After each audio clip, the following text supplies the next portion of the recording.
Que el proceso creativo Tu proceso creativo a lo mejor están procesos creativos. Tu proceso de preparación. No hay ni un podcast ni que voy a crear actualmente. Ni siquiera está Roberto Martínez en mi canal. No mames. ¿Cuántos tengo? 219 suscriptores. Nada más era para la miniatura. Pero quería tocar este tema de los podcasts porque he visto constantemente. Me gusta mucho el formato. Intento darle la oportunidad a nuevos creadores para ver si me gusta su podcast, pero realmente es muy repetitivo. Las mismas cosas que hace Roberto Martínez lo está haciendo las demás personas, que la gente crea su podcast.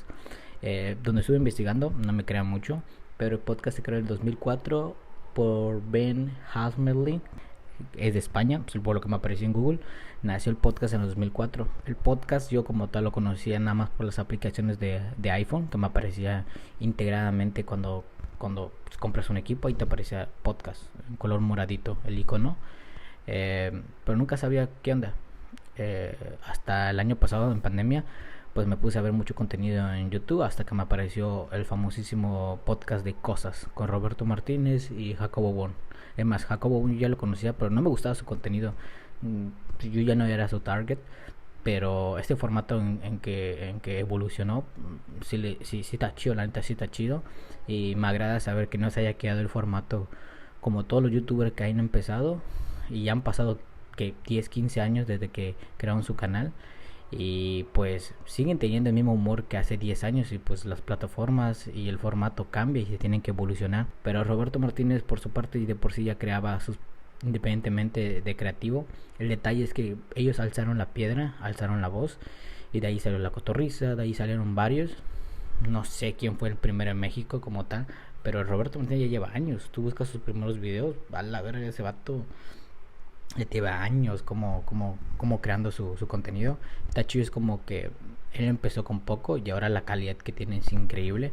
Creo que es un gran ejemplo de perseverancia y constancia. Empiezan a salir todos queriendo hacer podcast, desde gente que trabaja en la televisión como youtubers que pues creo que ya no tenían tanta relevancia en la plataforma y empezaron a crear este formato. Pero es que es un chingo de vatos copian el estilo de Roberto Martínez, hasta las miniaturas, la forma de hablar. Ese vato, la forma en que engancha a las personas, o en lo personal que soy su engagement, es su vocabulario. Tiene un léxico muy expandido, sumando a lo que él es escritor y tiene libros, pues X, ¿no? Conferencista y no sé qué más cosas hace, pero tú lo ves desde sus antiguos videos, ya lleva años picando piedra. Mientras que tú buscas podcast, buscas en YouTube y te aparecen creado hace 4 meses, hace 9 meses. Y realmente los únicos diferentes que he visto es La Cotorrisa, que ellos más se dedican en la parte de comedia, pero se me hace un formato muy diferente, muy diferente a lo que ya he visto constantemente, como Roberto Martínez, como entre otros podcasts. Tienen otro tipo de dinámicas, pero se les hacen únicos ellos. Aunque hay gente que dice que La Cotorrisa tiene sus bromas todas culeras.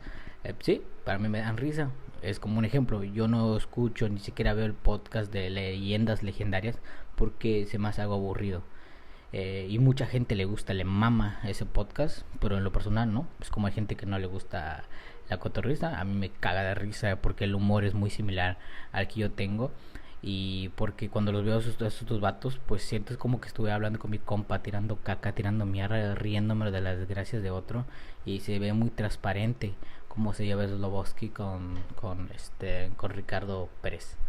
Pero sí, creo que si quieres iniciar un podcast hay que buscar diferentes cosas que hacer. Creo que es un contenido que no cualquiera lo puede llevar. ¿Por qué no cualquiera puede crear el podcast? Porque tienes que saber mucho sobre tu entrevistador, tienes que saber mucho sobre el invitado de la persona y el tema que vas a llevar para que no aburra. A mí los podcasts que pues veo constantemente, aparte de Cosas y de Roberto Martínez Creativo, es el de Jordi Rosado. Pero Jordi Rosado ya lo hacía desde mucho antes con las cosas que hacía en televisión. Y neta está muy chido cómo es que se pasó y se emigró en la plataforma de YouTube y la está rompiendo el cabrón. Pero pues ese vato ya es un líder en ese tipo de comunicación. Pero sí, ya no hay que buscar las similitudes, eso que la gente pregunta constantemente. ¿Y tu proceso creativo? Siento que son preguntas repetitivas, pero con diferentes personas y realmente pues uno se da cuenta. Y ya creo que era mi única opinión. Nos estaremos viendo. Chau. Bye. Paz. Y te dejo como lo que decía Luisito Comunica. ¿Y cuál es el proceso? Esta es una pregunta muy Roberto Martínez. A ver. Iba a decir cuál es el proceso creativo